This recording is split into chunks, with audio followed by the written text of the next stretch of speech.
The benefit of using Visual Components is we can program robots in the office while robots are working in production. The core business of MSK Finland is manufacturing safety cabins for vehicles from concept design to serial production and everything between. Main segments are agricultural and logistics. We have mainly high volume serial production. Robots are mainly welding, but we have also painting, grinding and material handling. MSK have used robots since 90s. We have 6 robot cells and total number of robots are 20.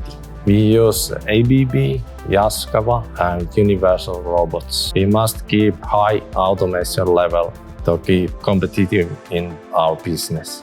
According to my experience, it's 50% faster program with Visual Components OLP than teach pendant.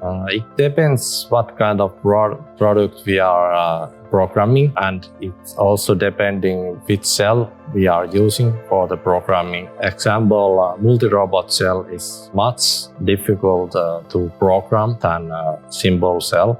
With Visual Components OLP, typical time is 1 week to program. It is much more efficient to program with the Visual Components because you can check movements and delete unnecessary points. And for seam tracking and seam finding, it's more efficient to program. For new robots, we can make programs ready even before actual robot cell is ready. Right now, we are working on how to utilize welding data from CAD model and how to use it on the OLP. For sure, we are going to invest more robots.